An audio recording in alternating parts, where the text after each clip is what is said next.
casa. E o maior é papai. Então é difícil começar. A Conceição, minha tia, também está ali chorando.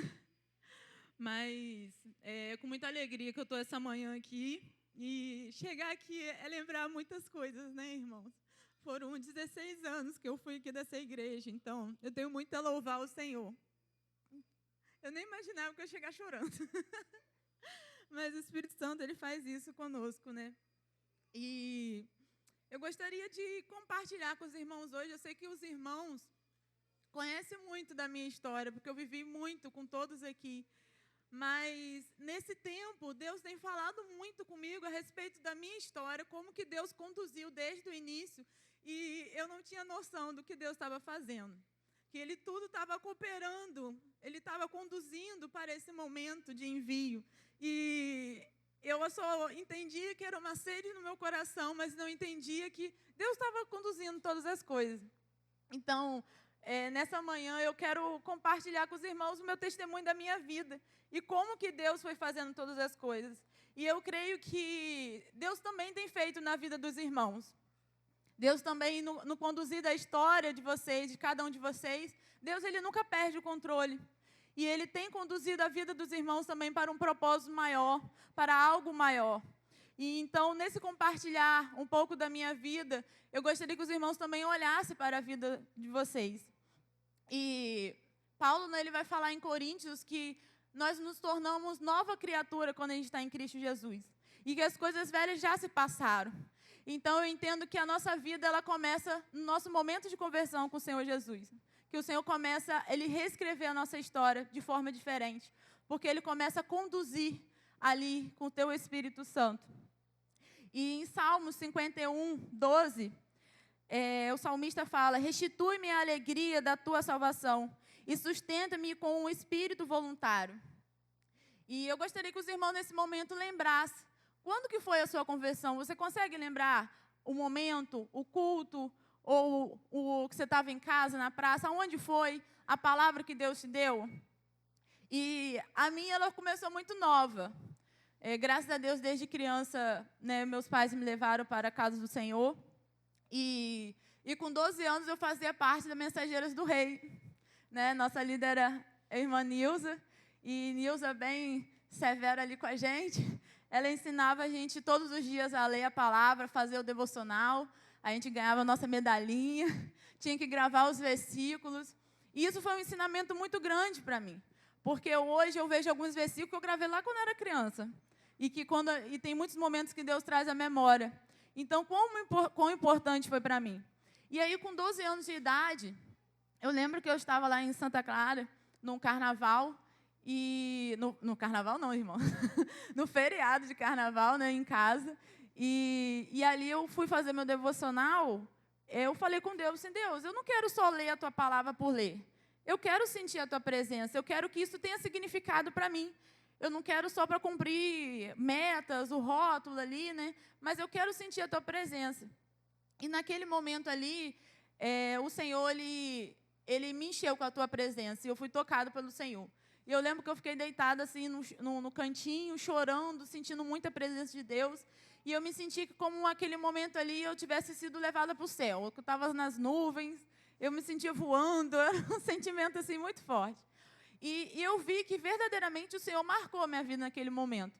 E aí logo depois eu fiz 13 anos, no final daquele ano me batizei aqui no batistério, com o pastor Robson, né? Foi um batismo que na época foram muitas pessoas, foram 15 pessoas. E Deus foi marcando minha vida.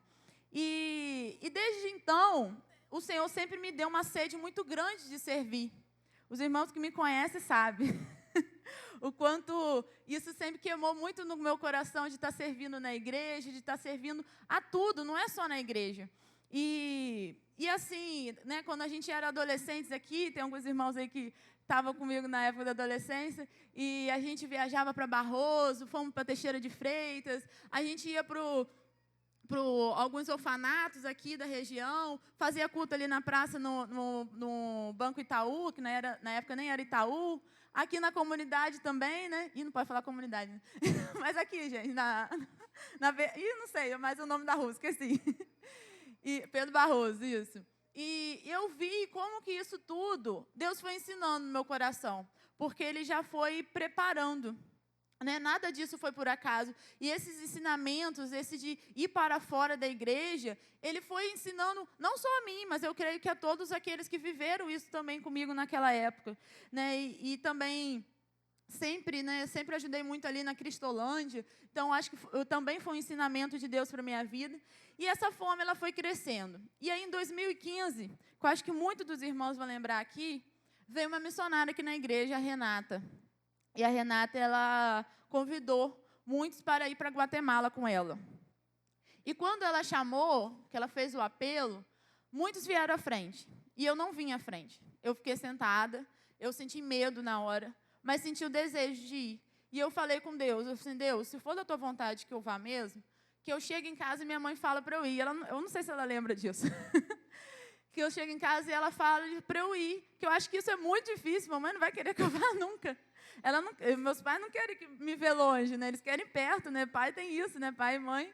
E aí, quando eu cheguei em casa, a gente chegou assim para lanchar, né? Depois do culto, ela pegou e falou assim, você não quer não, Larissa, ir para Guatemala?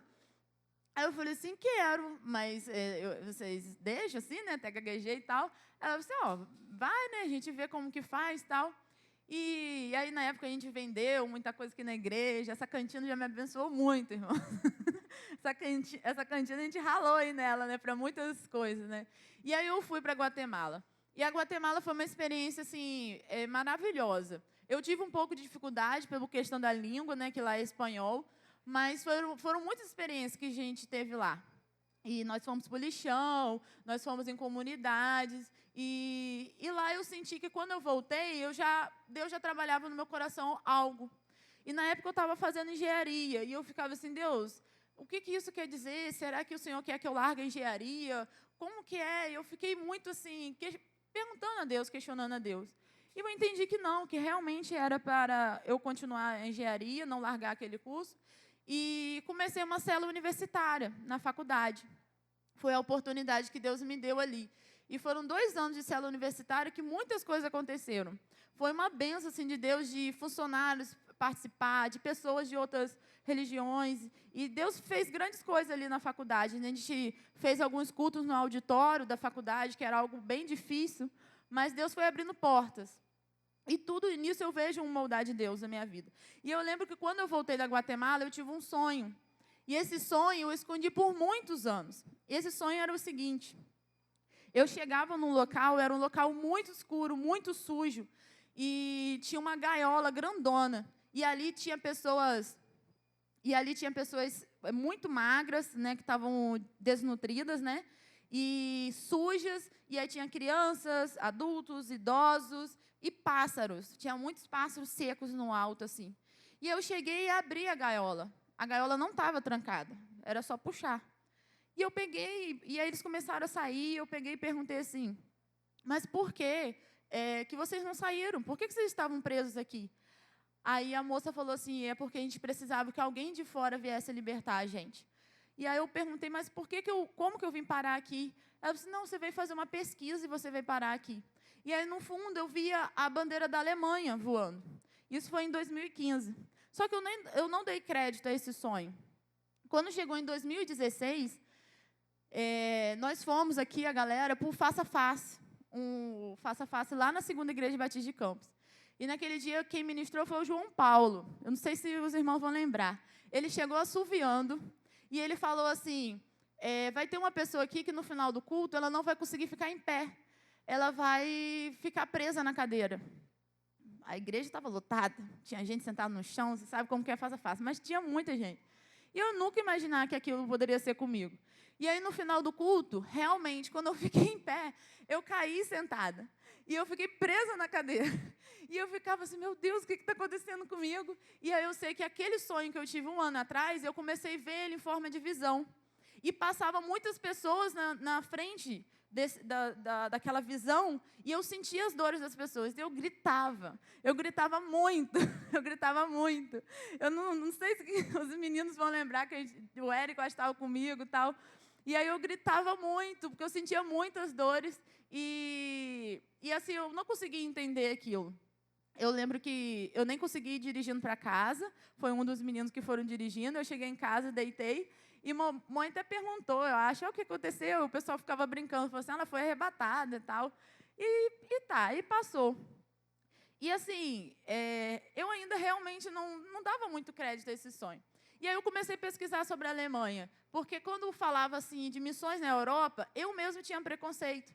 Eu achava assim, não, a Europa não precisa. A Europa foi o berço do Evangelho, a Alemanha não precisa. E aí eu fui pesquisar, e aí eu fui ver que a realidade hoje é outra. Né? Naquela época já era outra, né? De menos de 2% de Evangelho lá. Mas eu mesmo não tinha coragem de falar isso para ninguém, porque eu achava assim, vão achar que eu estou querendo passear. Então, eu fui guardando aquilo no meu coração e comecei a falar mesmo para algumas pessoas só a partir de 2020 para cá. E aí, Deus foi e falou no meu coração que eu ainda passaria em muitos lugares. E assim foi acontecendo, né? Eu fui para os Ribeirinhos, né? Os Ribeirinhos foi uma das viagens mais marcantes assim na minha vida, quando eu fui para a Escola Íris. Depois eu fui para os Ribeirinhos, de derramar muito do Senhor e de ver muitas curas, de ver muitos milagres. A gente estava um dia no barco, e aí começou a acontecer uma tempestade ali, chovendo muito. E aí o rapaz pegou e falou assim, cadê o Deus de vocês? O Deus que vocês pregam não é o Deus que acalma a tempestade? Então manda a tempestade parar. E, irmãos, a gente orou e a tempestade parou. Quem estava lá, tinha umas 300 pessoas, viu acontecer. E a gente começou orando por várias pessoas ali no barco, que o barco quebrou, a gente ficou um tempo ali. A viagem era para ser 2 dias, foram 4 dias de barco. Mas glória a Deus por isso, né? Tem um propósito em todas as coisas. E aí a gente começou orando por várias pessoas ali, e Deus começou manifestando cura ali em várias pessoas. Tinha um irmão, que é uma pessoa, que há muitos anos ele não levantava o braço, porque ele estava com um câncer que já era um tumor grande assim nas axilas dele. E ele não podia levantar o braço. E ali a gente orou por ele e ele levantou o braço e foi curado. E dentro do barco teve um missionário dos Estados Unidos que ele pegou e falou assim, quando eu vim para o Brasil, Deus me falou que eu ia encontrar um rapaz, um moreno bem claro, de olhos claros e cabelo bem queimado assim do sol, e que eu precisava encontrar esse rapaz e falar de Deus para ele, porque Deus tem algo para a vida dele. E quando a gente chegou nos Ribeirinhos, foram 4 dias de barcos para chegar até Tefé, e depois de Tefé até essa comunidade, mais 16 horas de barco. E aí, quando a gente chegou nessa comunidade, porque assim, os Ribeirinhos, quando a gente fala, não é um negócio pequenininho, não, é um mundo em cima daquele rio. Tem muitas comunidades em cima daquele rio. E aí, quando a gente chegou, veio esse rapaz. Exatamente as características que o missionário falou. E a gente ficou assim, meu Deus, é ele. Só que o missionário não falava português. Ele falou assim, não, vai chegar o momento certo da gente falar. E aí, depois, no outro dia, quando teve o culto, ele se aproximou dele. E aí, eles começaram a conversar, né, com o tradutor e tal. E aquele rapaz tinha falado que ele foi para aquele lugar para fugir, porque ele estava querendo se matar. Ele já tinha se preparado tudo para ele se matar. E que ele tinha falado com Deus que era o último momento. Se Deus não enviasse uma pessoa que fosse falar com ele, ele iria se matar. E nós fomos enviados ali para aquele local. Então, assim, nos Ribeirinhos aconteceu muitos milagres e muitas curas. Até porque eles não têm hospital, eles não têm nada, não tinha nem energia elétrica, né? Algumas tinham energia solar, outras não. E então, assim, eles não têm um plano B. Teve muitos locais que nós fomos e nós oramos por cura e eles tiveram total fé, não tem plano B, não tem hospital. E o Senhor manifestou a cura, né? O Senhor manifestou o milagre. Então, foi algo assim, muito grandioso, né, na minha vida. Os Ribeirinhos foi o mais marcante na minha vida. E depois eu fui também para o Paraguai, que eu acho que os irmãos lembram. E quando eu fui para o Paraguai, foi assim, eu falei assim, Deus, eu já teve 3 janeiros, né, que foi 16, 17 e 2018, que eu fui para o sertão nordestino. Todo janeiro eu ia para o sertão nordestino. E em julho a gente viajava, né, para Minas, com Jesus Transforma. E eu falei assim, Deus, eu quero ir para um lugar diferente. E estou sentindo vontade para o Paraguai. Acho que ninguém sente vontade para o Paraguai, não, mas eu senti. E aí eu falei assim, Deus, se for da tua vontade que eu vá, na época eu estava só trabalhando como estagiária, né, e não tinha condições financeiras. E eu falei assim, Deus, se for da tua vontade que eu vá, que o Senhor use a vida de alguém. E assim, irmãos, passou 2 semanas, uma amiga minha lá de São Paulo, que fazia 1 ano que não me via, ela pega e me liga e fala assim, Larias, eu ia para o Paraguai. eu estou com a passagem paga de ida e estou com uma viagem lá também, que é o Janeiro em Missões. Tudo pago, só não está pago a volta.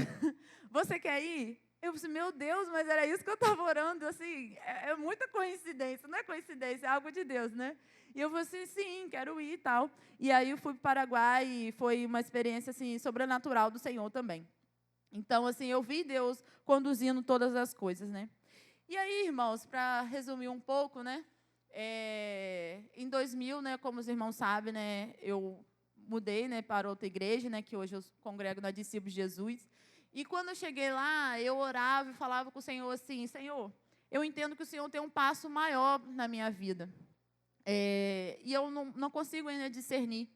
O que eu tenho que fazer? E eu comecei a orar ao Senhor, entendendo que eu tinha que me aliançar em alguma agência missionária. Só que, como eu viajei para vários lugares, eu conhecia muitas agências, e isso me gerava uma certa confusão. Eu ficava, qual agência? Tem essa, tem aquela, e eu não conseguia entender qual era. E aí foi passando, né? Isso foi passando, foi passando. E aí chegou o ano passado, em 2022, a minha vida estava assim, super tranquila. Estava super tranquila. Aí eu comecei fazendo um curso de missões online, que é o curso de preparo missionário da Missão Antioquia, do pastor Jonathan, o irmão ali deve conhecer. E aí eu comecei fazendo um curso online, assim, só por conhecimento e tal. Né, já tinha viajado com a igreja lá também 3 vezes para Dom Basílio, né, lá no sertão nordestino da Bahia. E aí um dia, aí em maio, o que aconteceu? Eu abro o diário oficial e fui chamada para trabalhar na prefeitura de Campos, de contrato. E aquilo, assim, era para ser uma alegria de muitos. Mas no meu coração, eu disse, meu Deus, por que isso agora? Agora eu vou ter uma estabilidade financeira e eu vou ter que largar. E aquilo ficou assim num desespero no meu coração, eu não sabia o que fazer. E eu falei assim, não, eu vou porque Deus tem um propósito nisso. E aí eu fui. Eu lembro que foi dia 30 de maio que eu comecei. Só deu 2 meses, né? Junho e julho. E no dia que eu entrei lá na escola, que é aqui no Parque Guarulhos, eu entendi o porquê, o propósito que Deus me chamou para esses 2 meses lá. Porque quando eu cheguei lá, eu encontrei um aluno meu, que ele não era mais meu aluno, que ele tinha, por alguns fatores, ele não era mais meu aluno, né, devido à situação dele lá. E foi um susto eu encontrar ele. Né? Ele é um aluno de acolhimento, né? Ele mora em casa de acolhimento. Casa de acolhimento é orfanato, para quem não sabe. E aí eu falei assim, por que você está aqui? E aí eu novamente criei aquele afeto com ele, que eu já tinha um certo vínculo com ele, devido ao Anjo já ter dado aula para ele há 2 anos, 3 anos. E eu entrei em contato com o acolhimento. E aí é o acolhimento Aconchego, que os irmãos conhecem aqui. E aí, nisso que eu entrei em contato, eu entendi o propósito de Deus, porque a partir daquele momento, eu comecei a ter mais contato com outros do acolhimento e chamar vários para ir para a minha igreja. E aí depois assim, a gente começou fazendo culto toda quinta-feira lá, e até hoje a gente está fazendo culto lá toda quinta-feira. Toda quinta-feira nós temos culto lá, ontem a gente até teve também, e hoje a igreja também abraçou o acolhimento. Então, esse foi o propósito de Deus ali, para que, de certa forma, eu trouxesse o olhar da igreja para o acolhimento. Então, temos crianças lá que hoje fazem alfabetização lá na igreja, crianças que se batizaram, né, crianças que estão seguindo ao Senhor e eles estão recebendo essa ajuda. Inclusive, eu sei que os irmãos teve uma terça-feira em janeiro que foram lá, né, e eles gostaram muito, foi benção. Continuam indo lá, eles me contam tudo. São 25 crianças que tem lá e assim, parece que todos assim, são meus filhos, né? Se eu chego lá, eles querem me contar tudo, tal, não aguento tanta informação, porque são 25. É muita história. Mas, assim, a gente pôde começar um trabalho de discipulado ali com eles. E aí eu fui entender o propósito de, tão rápido assim, né? Eu dar aula em 2 escolas pela prefeitura, e quando tinha toda uma estabilidade financeira, Deus pediu para eu sair. Mas aí Deus pediu para eu sair o seguinte, mas 2 semanas depois, eu estava na igreja, e aí, quero pedir os irmãos para abrir, em Josué 1:8. E eu sentada na igreja, Deus falou comigo o seguinte.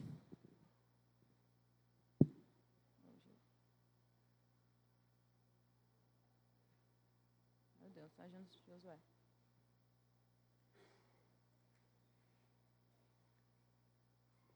E eu sentada, Deus falou o seguinte comigo. Josué 1:8. Não cesses de falar deste livro da lei, antes medite nele dia e noite, para que tenhais cuidado de fazer segundo tudo quanto nele está escrito. Então farás prosperar o seu caminho e serás bem-sucedido. E foi essa palavra que Deus me falou. Medite na minha palavra, dia e noite, e eu farei prosperar o teu caminho. Não tenha medo de largar tudo em obediência a mim, porque eu vou cuidar do teu caminho. Somente medite na minha palavra dia e noite, que assim você vai ser fortalecida. E aí, naquele momento, eu entendi que era o momento de eu sair de todo o meu trabalho, de tudo, e ir para o treinamento missionário.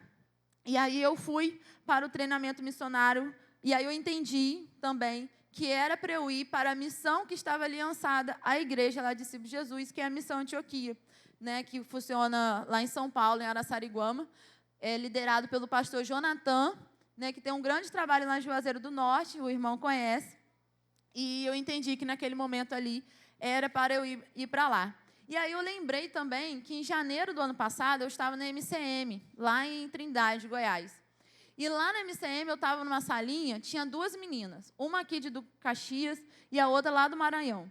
E quando a gente chegou assim para orar, elas não me conheciam. Quando a gente chegou para orar, elas começaram a orar por mim e falaram assim, Deus está derramando uma cura sobre a sua vida. E realmente Deus derramou uma cura naquele momento no meu coração. E ela falou assim, Deus está me falando que todos nós vamos ser enviados. Só que você vai primeiro, porque Deus está acelerando alguns processos na sua vida. E elas duas concursadas, eu ainda não. Isso vai acontecer em maio. E aí, hoje, realmente está acontecendo isso. Nós três estamos sendo enviadas, elas duas largaram o trabalho, largaram tudo, foram lá para o treinamento da MCM. As duas vão em julho para a Guiné-Bissau e eu estou indo para a Albânia. Então, realmente, Deus foi concretizando aquilo que Ele estava falando. E eu gostaria de passar para os irmãos o vídeo. Esse vídeo que eu vou passar agora foi do meu treinamento missionário ano passado, lá na Missão Antioquia. Primeiro, a gente teve 5 meses de aulas online e foram aulas de tudo que os irmãos possam imaginar. De antropologia, de comunicação transcultural, de Bíblia, né, que é o mais importante.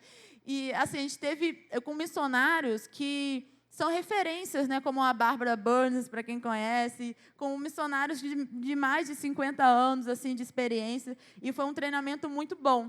E depois eu fui lá para a parte presencial, onde a gente teve um treinamento mais na questão emocional. O que a gente sempre falava era assim, a gente precisa fazer uma viagem para o nosso interior, para a gente viajar para o exterior, né, para a gente ter essa convicção no Senhor. Então, a gente foi depois para o treinamento lá presencial e depois para a parte prática, que foi lá em Maringá. Aí eu vou pedir para colocar o vídeo, por favor, Nicole. Tem som. Irmãos, gostaria de compartilhar um pouco através desse vídeo como que foi o meu preparo missionário nesse ano 2022. No dia 24 de fevereiro, começou a primeira fase do curso de preparo missionário da Missão Antioquia. Um grupo de alunos com um propósito em comum, aprender mais sobre quem Deus é e seu chamado específico para cada um. Foram 5 meses de aulas e encontros online, até que no dia 1º de agosto se iniciou a segunda fase do curso, de forma presencial, no Vale da Bênção. Deus bendito, nós nos colocamos nas suas mãos e pedimos que o Senhor nos use poderosamente. Esse é o pastor Jonathan, se funcionar. Ali aprendemos sobre Deus, a sua palavra e o seu propósito específico para cada.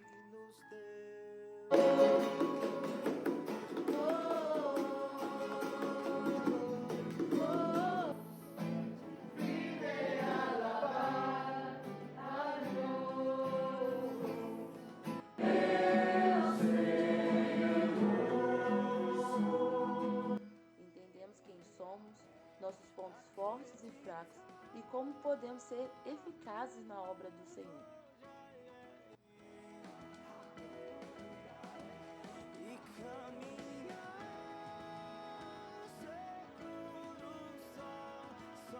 No dia 17 de setembro, chegamos em Maringá para a nossa terceira fase, a fase prática. Ali desenvolvemos atividades com vários imigrantes. Aula de português para ucranianos, devocional e visita aos venezuelanos, aula de português com uma família nigeriana e também um curso de evangelismo para uma igreja haitiana. Não foi fácil, mas a gente pode ver que Deus sempre esteve no controle. Café da tarde. Refeição. Em parceria com a Jucum, participávamos semanalmente do sopão no bairro José Richard, discipulado com as crianças, visita às casas e pintura dos muros da comunidade. Dá uma rodadinha, 3 pulinhos, só que na barriga do seu. Tivemos também aulas sobre desenvolvimento comunitário na Universidade Unicesumar. Foi essencial para aprendermos e desenvolvermos um projeto semente que teve como objetivo plantar uma semente de amor e esperança no coração das crianças do bairro. Recebemos bom tesouro, tá guardado aqui. Na Semana das Crianças, fomos à cidade de Itambé. Trabalhamos em parceria com a Igreja Presbiteriana Renovada e também o Projeto Esperança. Desenvolvemos brincadeiras que ensinam valores e princípios bíblicos, o Kids Games, expressando o amor de Jesus para cada criança. Feito um soldado em Cristo se ancorar. Sei em quem eu creio e estou certo de que tem poder e é santa vocação. Muito obrigada por fazer parte disso, através das orações e ofertas. Toda a honra e toda a glória ao Senhor Jesus Cristo. Irmãos, o vídeo aí travou um pouquinho, né? Acontece. Mas, resumindo, nós fomos para Maringá e Maringá hoje é o lugar que mais recebe refugiados no Brasil. E, assim, o Rio também recebe muito, né? Mas lá tem muitas casas que têm acolhido os refugiados, né? Têm trabalhado com os refugiados. Então, lá a gente trabalhou com venezuelanos, ucranianos, nigerianos, haitianos e... esqueci uma nação aí. Não estou lembrando. E venezuelanos. Então, assim, foi uma experiência muito forte para a gente. Para mim, foi uma experiência muito forte trabalhar com ucranianos. De uma família nigeriana também, que, graças a Deus, eles já eram cristãos. E eles trabalhar com eles era de forma constrangedora. Por quê? Eles são ex-muçulmanos. E todas aquelas regrinhas, né, muçulmanas assim, de leitura da palavra, de oração, eles trouxeram, de certa forma, para o cristianismo. Então, quando a senhora Fátima ela orava, aquilo me constrangia de uma forma, porque era com muito fervor. Ela, com 1 ano de cristã, ela sabe muito da Bíblia, porque ela se entrega, eles se entregam totalmente. Né? E assim, trabalhar com eles foi assim, muito maravilhoso por causa disso. E ucranianos foi o desafio maior para mim, porque eles não falam português, né? Eles são ucranianos, e nem inglês. Então, a comunicação era difícil. Mas a gente começou ali servindo a eles. Então, a forma que a gente teve de servir a eles foi ensinando português e acolhendo a eles. E foi sobrenatural o como, em 1 mês e meio, eles aprenderam. A maioria já eram de idade, né? E eles começaram a aprender e a mente abriu de uma forma que eles mesmos ficavam encantados, a gente também ficava encantado. E foi muito pela graça de Deus, porque a gente tinha que ser o lúdico do lúdico do lúdico para conseguir passar ali. E era Deus que abria a mente, né? E é para a gente poder conseguir também levar a palavra do Senhor. Então, eu pegava versículos e ensinava as palavras dos versículos e aí eles memorizavam os versículos. Era uma estratégia assim, que eu tinha. E no último dia, quando eu fui me despedir dos ucranianos, teve uma mulher que falou assim para mim, aonde você estava 5 meses atrás? Por que você não veio antes socorrer a gente? E aquela palavra dela me tocou meu coração de uma forma, porque eu fiquei assim, meu Deus, muitos estão precisando da tua palavra, precisando do Senhor. E cadê a igreja do Senhor? E eu falei assim, realmente, é isso que o Senhor quer para mim. E aquilo aumentou a convicção no Senhor na minha vida, do chamado do Senhor na minha vida. E quando eu saí da sala, né, já saí da sala chorando, a líder lá da ONG, ela pegou e falou assim, obrigado pelo teu serviço aqui. Os ucranianos, eles não sorriam. E desde que vocês chegaram aqui, eles começaram a sorrir, porque vocês levaram a esperança para eles. Então, foi assim, foi maravilhoso. E em cada processo, Deus foi trazendo a convicção. Porque para você ir para longe, irmãos, tem que ter convicção. Tem que ter muita convicção. Não é fácil largar tudo, não. Às vezes parece muito belo, mas não é belo assim. Não é fácil. Né? Dói muito o coração a gente ter que largar tudo. Mas é na convicção no Senhor. É na palavra do Senhor. A gente se move através da palavra. Se não tiver a palavra, a gente não vai conseguir. E em cada processo, Deus foi confirmando no meu coração. E uma coisa que aconteceu recente é que o pastor Alex foi lá em casa e foi falar, né, com minha família, conversar, né, nesse momento. E aí, mamãe pegou e falou assim... ele falou assim, foi surpresa para você, Célia? Ela falou assim, olha, na verdade, desde que ela foi para discípulos, eu meio que já esperava isso, sabe? Então, assim, eu vi que até nessas coisas Deus foi confirmando, porque Deus foi trabalhando também no coração de mamãe, né? De papai precisa trabalhar mais um pouquinho. Mas de mamãe ele já foi trabalhando, e isso vai trazendo conforto, né? E isso também alegra o meu coração de saber que Deus também está falando com meus pais, né? Porque eu preciso deles, eu preciso da igreja. E hoje eu vejo assim a confirmação do Senhor através de várias igrejas. A igreja aqui, que foi a igreja que eu cresci, né, a maior parte da minha história aqui, quase tudo que eu contei, eu estava aqui. E outras igrejas também, a igreja do pastor Max, a igreja do pastor Mano Keilo, a igreja do pastor Isaías. Quantos irmãos que, por me conhecerem nesse momento, falaram assim, não, quero estar te abençoando, quero estar orando por você. Então, nesse momento, eu me sinto assim, sendo enviada pela igreja do Senhor. Né, pela igreja brasileira, né? Eu vejo como que o Senhor tem confirmado e levantado várias pessoas, né? E isso me alegra muito. Eu lembro na minha adolescência que a gente tinha muito aquela coisa assim, qual é o meu chamado? Qual é o meu propósito de vida? Né? Porque a gente tinha essa sede, esse desejo de fazer a vontade do Senhor. E, infelizmente, hoje, eu não vejo tanto isso mais. E isso entristece assim, né, meu coração, mas eu louvo o Senhor porque Ele me guardou e cuidou de mim para que a minha vida fosse conduzida no chamado do Senhor na minha vida. E eu entendo que se eu não fosse, eu seria como um Jonas, né, o fujão, porque chegou assim no limite, é o momento de ir, é o momento de ir. Então, lendo Romanos 8, 28, sabemos que todas as coisas cooperam para o bem daqueles que amam a Deus, daqueles que são chamados segundo o seu propósito. Então, irmãos, Deus tem cooperado para que todas as coisas, né, cooperem para o nosso bem. Deus tem feito. Ele tem conduzido a minha história e a história de cada um dos irmãos para que a gente faça o propósito do Senhor na nossa vida. Né? Ele nos abençoa segundo o seu propósito. Então, que nessa manhã os irmãos possam lembrar, né, possam perguntar ao Senhor, Senhor, qual é o propósito da minha vida? Como o Senhor tem conduzido a minha história e conduzido em qual propósito, né? O Senhor, Ele, na sua multiforme graça, Ele nos usa de milhões de formas, nem todos vão, né? Uns ficam aqui, uns abençoam, né, em oração, em contribuição. Temos nossa cidade em Campos, que muitos precisam ainda da palavra do Senhor, mas o Senhor, Ele tem um propósito na vida de cada um de nós. E eu queria falar um pouco sobre a Albânia. Nisso que o Senhor falou comigo sobre a Alemanha, eu entendo que um dia eu vou para a Alemanha.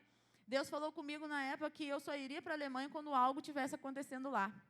Em 2015, a gente nunca imaginava que a Alemanha poderia, hoje, estar quase entrando numa guerra. E eu também não imaginava. Então, hoje eu vejo, meu Deus, realmente eu vou para lá quando algo estiver acontecendo lá. E eu entendi que, nesse tempo, um dos lugares que o Senhor quer me levar é a Albânia. Por quê? A Albânia está ali, perto da Alemanha, e também ela é uma porta para muitas coisas na Europa. Que, falando sobre a Albânia, coloca o slide, por favor, Nicole. Vocês vão entender um pouco melhor. Quem aqui já ouviu falar sobre a Albânia? Sejam sinceros, irmãos. Eu sei que a Albânia não é muito comentada. Até ano passado eu não sabia sobre a Albânia. E Deus foi direcionando, né, e foi me mostrando. Então, eu vou falar um pouco aí sobre a Albânia.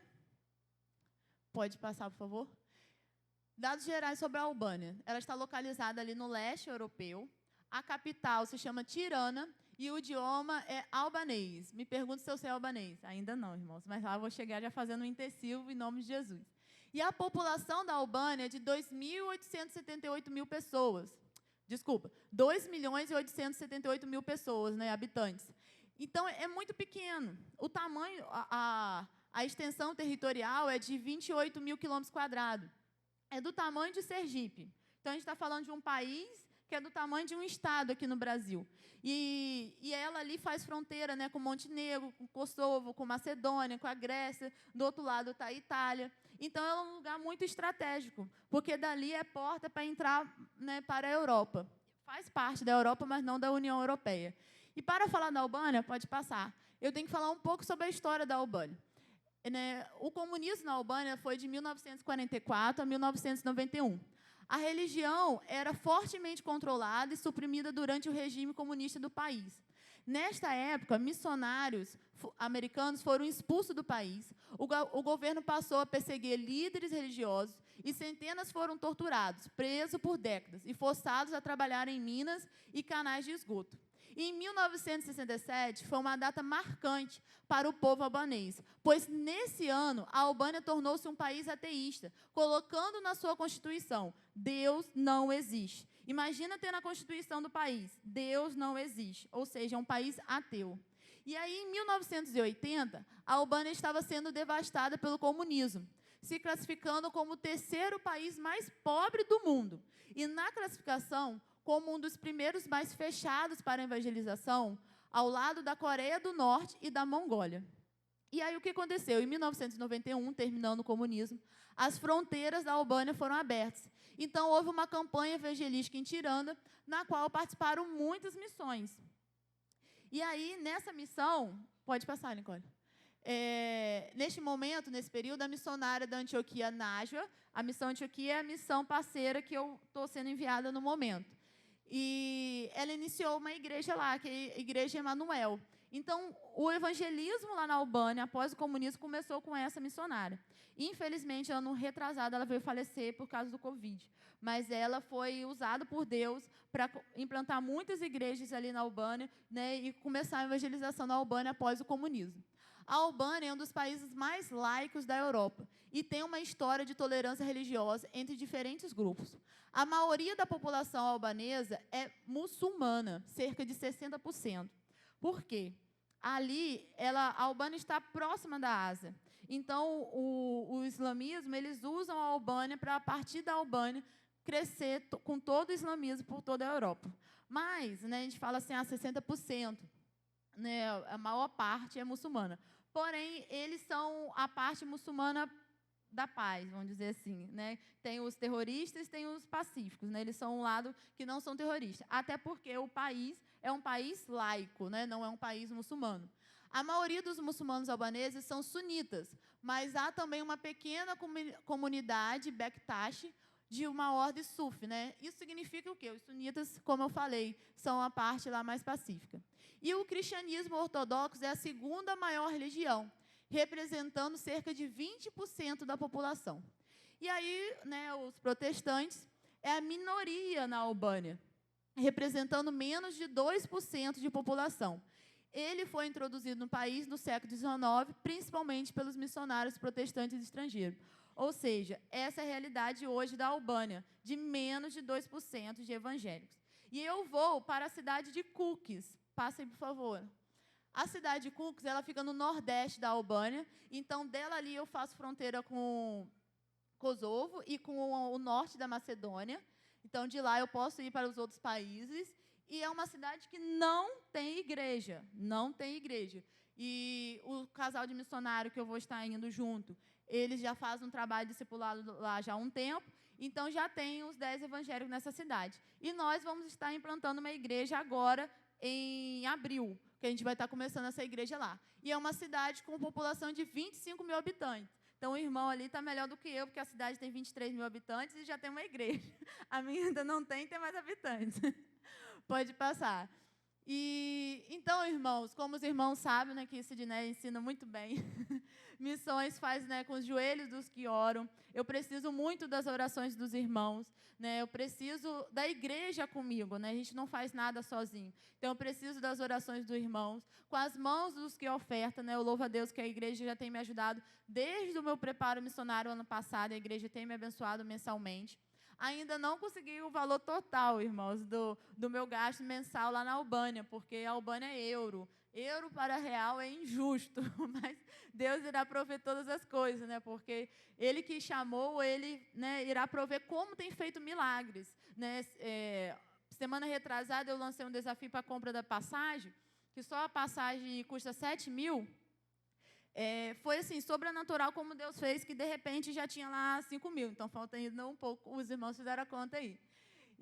Mas Deus tem provido, né? E eu tenho visto como que Deus tem feito de pessoas até que eu não conheço. Estava até falando com Mazinha, eu falei assim, irmã, Mazinha, tem esse nome aqui é de uma parente sua. Ela falou assim, não é, eu recebo Pix que eu não sei nem é de quem, mas estou recebendo. Então, se eu não agradecer, irmãos, é porque eu não sabia era de quem. Pode se identificar mandando mensagem, mas Deus tem feito milagres mesmo de forma sobrenatural. E levantado pessoas para estar intercedendo por mim também. Né? Às vezes eu recebo mensagem, só irmã, essa semana passada teve uma senhorinha que chegou para mim, nem sei o nome dela, falou assim, olha, eu queria tanto estar lá com você só para poder fazer comida para você, limpar a casa, para você poder fazer a missão melhor. Glória, eu te levar na mala, hein? Aí ela falou assim, não, mas eu vou em intercessão, pode contar comigo. Então, Deus levanta pessoas assim que eu nem sei, né, mas é a igreja do Senhor, Deus movimentando a igreja do Senhor. E com os pés dos que vão, né, e com as igrejas que envia. Como eu falei para os irmãos, estou sendo enviado pela Batista, pela Discípulo, pela a igreja do pastor Marcos, do irmão Queiro, o pastor Jorge, essa semana eu vou estar lá na igreja do pastor Jorge. Quantas igrejas o Senhor tem levantado? E tem acontecido de forma natural. Eu vejo que em toda a minha vida, Deus foi agindo de forma natural. Né? No sobrenatural, Ele estava fazendo grandes coisas, mas Ele foi conduzindo de forma natural. Né? Aqueles que estão no Senhor, que estão na palavra do Senhor, Ele vai conduzindo de forma natural. E pode passar aí? Né? Eu só tenho um versículo. Mas receberão poder quando o Espírito Santo descer sobre vocês. E serão minhas testemunhas em Jerusalém, em toda a Judéia e Samaria e até os confins da terra. Irmãos, os irmãos já receberam o Espírito Santo de Deus, amém? Amém? Então, seremos testemunhas do Senhor em Samaria, Jerusalém, até os confins da terra, né? Para onde o Senhor nos levar, aqui em Campos, no Brasil, sejamos testemunhas do Senhor. É para isso que o Senhor nos chamou, para ser testemunha dEle, para ser a voz do Senhor, para levar a palavra dEle, né? Esse é o propósito do Senhor nas nossas vidas. E para terminar, eu vou dar uma palavra muito rápida em Mateus 26, 6. Mateus 26, 6. Juro para os irmãos que vai ser rápido. Eu acumulei muita coisa para falar, que o pastor demorou a me chamar, irmãos. Brincadeira.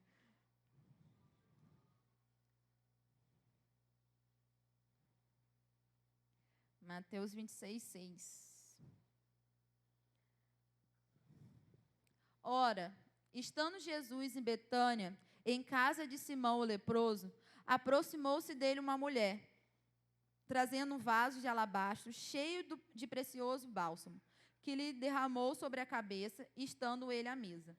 Vendo isto, indignaram-se os discípulos e disseram, para que este desperdício? Pois este perfume podia ser vendido por muito dinheiro e dar aos pobres. Mas Jesus, sabendo disto, disse-lhes, por que molestais esta mulher? Ela praticou boa ação para comigo. Porque os pobres sempre os tende convosco, mas a mim nem sempre me tendes. Pois, derramando este perfume sobre o meu corpo, ela o fez para o meu sepultamento. Em verdade vos digo, onde for pregado em todo o mundo este evangelho, será também contado o que ela fez para a memória sua. Então, irmãos, essa mulher, ela pegou um perfume, derramou-se ali no Senhor, ela foi criticada pelos discípulos, e o Senhor Jesus falou para ela que ela fez uma boa ação. E eu queria falar 4 coisinhas, né, sobre essa mulher. Primeiro, Maria deu o seu melhor para Jesus. O que Maria tinha ali naquele momento era o perfume, era o seu melhor, e ela deu para Jesus. Ela não pensou em outra coisa. Ela deu para Jesus. Ela não pensou nas circunstâncias. Em segundo, Maria deu em forma de sacrifício. Aquele perfume valia o seu trabalho de 1 ano. E ela não pensou sobre isso. Ela se sacrificou dando o seu melhor para o Senhor Jesus. Em terceiro, Maria buscou agradar só o Senhor. Ela demonstrou o seu amor a Jesus de forma sincera e não ficou preocupada com a opinião das da sua volta. Ali ela recebeu crítica dos discípulos, pode ter recebido críticas de outras pessoas, mas ela não ficou preocupada com o que os outros iam falar. Ela não ficou preocupada com as circunstâncias. Ela quis agradar somente ao Senhor. O que Deus colocou no coração ali de Maria naquele momento foi no coração de Maria. Às vezes o que Deus vai colocar no nosso coração é no seu coração. Às vezes a visão que o Senhor vai te dar é a visão que Ele vai dar para você, não é para o outro. Mas faça em obediência ao Senhor. Dê o seu melhor para o Senhor. Porque pode chegar um momento que não tenha mais como você obedecer. E ela não pensou na circunstância, porque se a gente pensar na circunstância, a gente não faz. Ela não pensou nas outras coisas, mas ela pensou somente no Senhor Jesus, em adorar o Senhor Jesus. E o que ela podia para fazer em adoração ao Senhor Jesus naquele momento era derramar aquele perfume. E ainda mais, ela fez isso em tempo oportuno, porque depois chegou as outras Marias e foram até o sepultamento e Jesus já tinha ressuscitado. Então, o momento de obedecer, irmãos, é hoje. Depois pode não ter mais tempo. Ela ali estava preparando Jesus para o sepultamento. Nós, levando a palavra do Senhor, nós estamos preparando para a volta de Jesus. E o momento é hoje. A cada dia a gente vê mais os sinais dos fins dos tempos, que Jesus está voltando. E o momento de obedecer é agora, porque depois pode ser tarde demais. E, por último, Maria, ela foi elogiada pelo Senhor. Jesus chamou o ato de boa ação. Nada melhor do que você sentir que Deus está feliz com a sua obediência. Nada melhor do que você sentir a graça do Senhor Jesus por você ter feito aquilo que o Senhor falou com você. Às vezes, como foi os discípulos aqui, os nossos irmãos em Cristo não vão entender e vão te criticar. Mas quando a gente tem a palavra do Senhor, vale muito a pena. Então, irmãos, a mensagem que eu deixo nesta manhã é que a gente possa obedecer ao Senhor, sem pensar nas circunstâncias, né? Não é sendo imprudente, né? Nós temos que ser prudentes. Como eu venho me preparando, fui para um treinamento, mas é obedecer a palavra de Deus. Porque quando a gente obedece, Deus derrama a sua bênção. Quando a gente obedece, Deus derrama honra. Quando a gente obedece, Deus supre. Quando a gente obedece, Deus move o sobrenatural na nossa vida. Então, que a gente possa caminhar em obediência ao Senhor todos os dias. Amém, irmãos? Eu gostaria de pedir à igreja para ficar em pé neste momento. Eu ia orar, mas vou pedir o pastor Milton.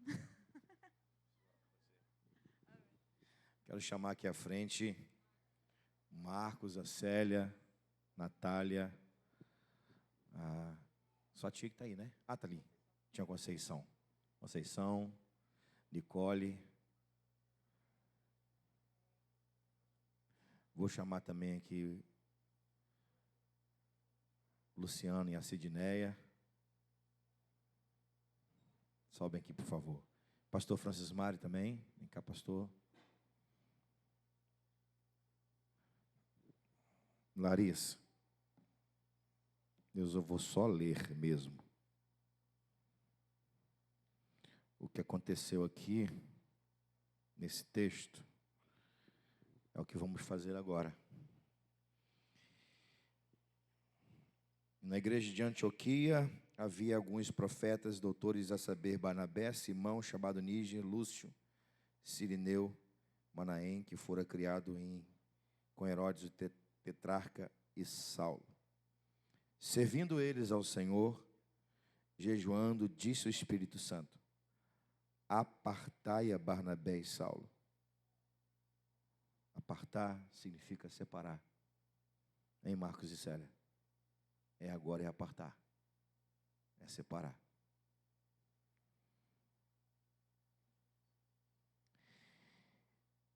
Para a obra que eu os tenho chamado. Então, Marcos, Célia, família, Deus está, pelo Espírito Santo, apartando, para que Larissa viva o seu chamado. Então, jejuando e orando, pondo-lhe sobre ele as mãos. Aí que vem a palavra, talvez mais difícil. O despediram. Despediram. É o que vamos fazer aqui hoje. A despedida, é claro que não é despedida para sempre, mas é despedida para você cumprir o seu chamado. E nós nos sentimos honrados por poder impor as mãos sobre você, Larissa, te enviar, te despedir, para você cumprir o seu chamado.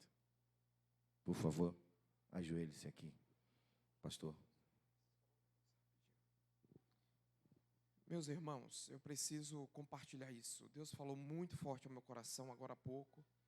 E eu falei, Deus, se o Senhor quer que eu fale exatamente isso, o pastor Robson vai me chamar lá na frente. Eu não vou levantar o meu braço daqui. Então eu preciso falar isso, Larissa. A Nájua Diba, eu a conheci. Viu? Ela também é missionária da igreja, da primeira igreja batista de Santo André, de onde eu também faço parte. Um exemplo de mulher de Deus, guerreira. E quando você começou a falar da Albânia, Deus rapidamente me trouxe à memória a serva dele, a Nájua. E aí Deus falou no meu coração, eu sou aquele que levo, ou seja, eu recolhi Nájua, mas eu levo outra pessoa para substituí-la no campo. Então, eu tenho poder para fazer isso. Meus irmãos, eu não sei o que Deus vai fazer na sua vida lá, jovem. Mas o Deus que nós servimos é Ele que recolhe, é Ele que coloca, é Ele que faz. E o que Ele faz, ninguém desfaz. Quero falar também a essa família. Vocês não precisam ter medo. Vocês não precisam temer. É Deus que está fazendo isso. E ela está nas mãos dEle. Ela está sendo cuidada pelo Senhor. Então não há nada aqui de coincidência. É Deus que está fazendo. Você preste atenção nisso, Larissa. Vai chegar um momento que você vai estar no campo missionário que parece que as coisas vão estar muito difíceis. Mas se lembre de uma coisa, que sou eu o Senhor que te levo. E sou eu o Senhor que te trago de volta. Porque eu tenho poder para fazer isso. E quando eu faço, ninguém pode desfazer. Amém. Só isso. Estenda a sua mão para cá. Aqui, pastor. Por favor, aqui perto.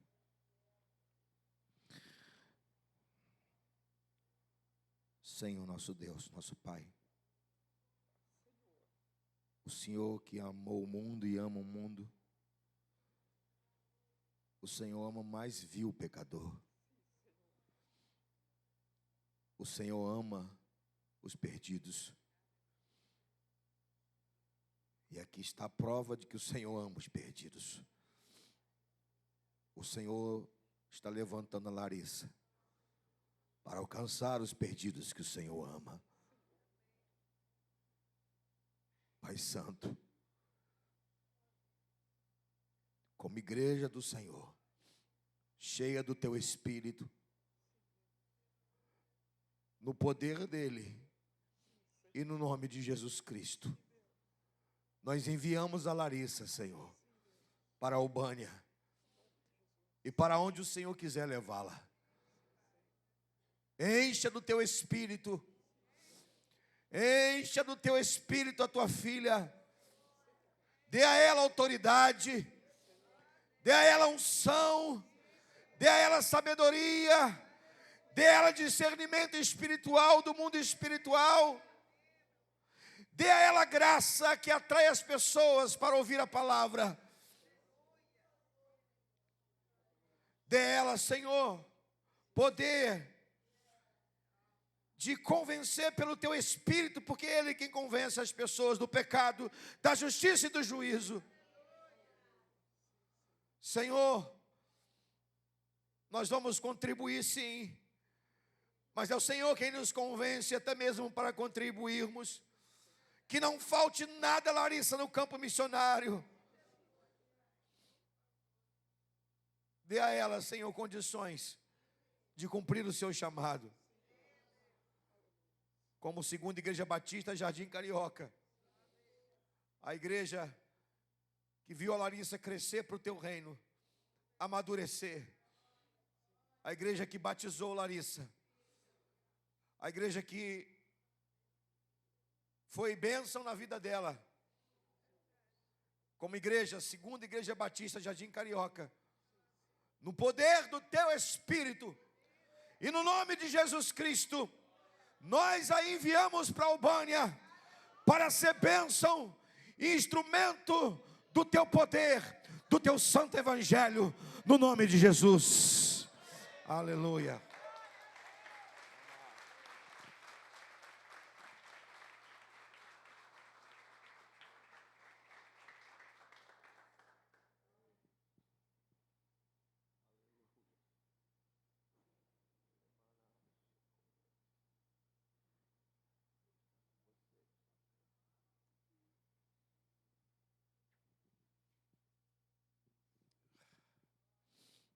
Eu vou pedir para você ficar à vontade. Interessante que tudo hoje se encaixou, né? Tudo hoje se encaixou. Nós falamos sobre missões. O pastor Francis Mário veio aqui, deu a palavra dele, fez desafio. Foi Deus que nos deu esta manhã. Obrigado por você ter ficado até agora. Obrigado mesmo.